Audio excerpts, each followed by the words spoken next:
Hey everybody, welcome back to my channel.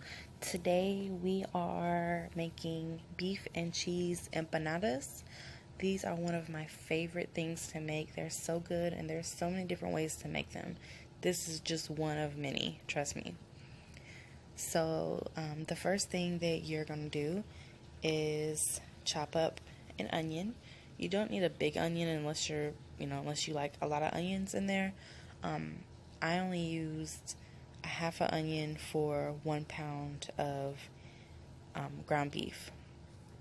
So you just chop it up as large or as small as you like. I just did mine kind of in medium little cubes, as you can see. It doesn't have to be perfect. And then you take those onions and you put them in your pan. I have a non-stick pan here. If you don't have a non-stick pan, I advise to add a little bit of olive oil or butter just so they don't burn to the pan. And you just want to let those heat up until they're a little bit soft. And once they start to soften up, you will add in your ground beef.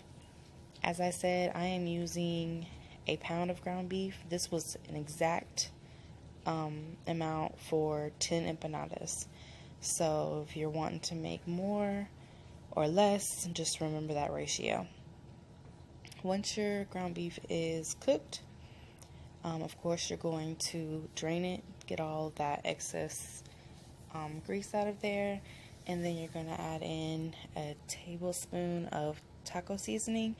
This is actually homemade taco seasoning that I'm putting in mine, but you can definitely use just a tablespoon out of a pack. I can add in the ingredients for the homemade taco seasoning in the description box below if you'd like to try the same as what I'm using in mine. It's pretty basic, just a basic taco seasoning mix. And then also what I add in mine is it's called sofrito. It's tomato cooking base and it is so good. Like, this is seriously what makes this dish. I use that in pretty much every Mexican dish that I make almost. When I'm using ground beef, I always use this. I don't know what it is, but it tastes so good. You can use this in almost anything.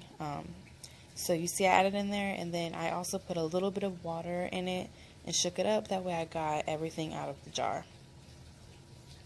You can find that in any local grocery store in the international aisle. It's really amazing. You guys should definitely try it. So once you mix all that up, you're going to take it off and let it cool down. You want to let it get cool, that way it doesn't make your empanadas, the dough, soggy. If it's too hot, it makes it too soft and then it starts to break. And it's just a big old mess. I've made these enough to know I've made mistakes, and I've learned from them, and now I make them pretty well, if I must say so myself. So what you're going to do is you're going to take an empanada dough, and then you're going to put that's about probably like two and a half tablespoons of meat. And then I'm putting this is just some regular sharp shredded cheese. You can use any type of cheese that you like. And then you're just going to pinch it shut. You don't want to put too much meat in there because then it's really hard to close. And then another thing is, if it's starting to seep out of the little creases, it'll really pop out at you while you're frying it. So you definitely don't want to do that and have it pop out at you in your face and stuff while you're frying. And these empanadas you can actually get also at your grocery store in the freezer section in the international. Not all have it though.